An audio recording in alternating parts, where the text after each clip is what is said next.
Juuni keskpaigal ilmunud Reformierakonna pressiteates on murtud aastaid kestnud stereotüüpe, kes enne eelkõige kohalike volikogu valimisi jääb valijate teadmatuks järgmine omavalitsusjuht ja kellele tegelikult potentsiaalne rahvahääl läheb. Reformierakonna linnapea kandidaat on Vitali Borodin, kes arvab, et Kohtla-Järvest peab saama linn, kuhu inimesed tahavad elama tulla.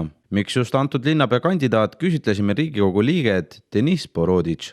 No siin on mitu põhjust. Esimene põhjus on see, et Vitali Borodin on Reformierakonna eestvedaja Kohtla-Järve linnas ja seda juba pikemat aega. Ja teiseks, ma arvan, kõige olulisemaks põhjuseks on see, et läbi oma töö linnavalitsus Vitali Borodin on näidanud, et ta on hea liider, ta on töökas ja tõesti tema töö tulemusi on juba näha.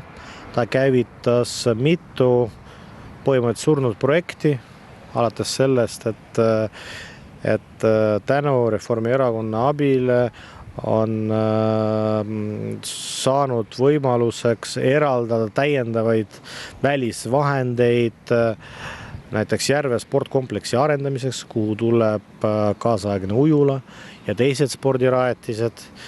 Ka Ahtme keskus saab uue ilme ja nii edasi, nii edasi. Nii et see näitabki, et tegu on väga teguse ja väga karismaatilise inimesega ja ma arvan, et valijaskond seda hinnab ja annab talle mandaadi linna valitsemiseks. Nii et ma arvan, et ta on näidanud, et ta on selle tööga hästi hakkama saanud ja talle võib usaldada linna juhtimist.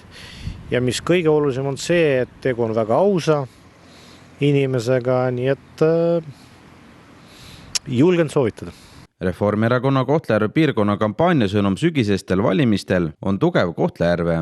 Linnapea kandidaat Vitali Borodini eesmärk on muuta Kohtla-Järve kasvava elanikkonnaga linnaks, kuhu inimesed tahavad elama tulla. Tugeval Kohtla-Järvel on uus ujula, korras lasteaiad ja renoveeritud koolistaadionid, jalgrattasõbralik liiklus ning suurem kaasav eelarve, selgitas Kohtla-Järve Reformierakonna meeskonna eestvedaja abilinnapea Vitali Borodin. Kohtla-Järves peab saama läbipaistva ja innovaatilise juhtimisega linn, mis toetab ettevõtlikkust, ütles Borodin.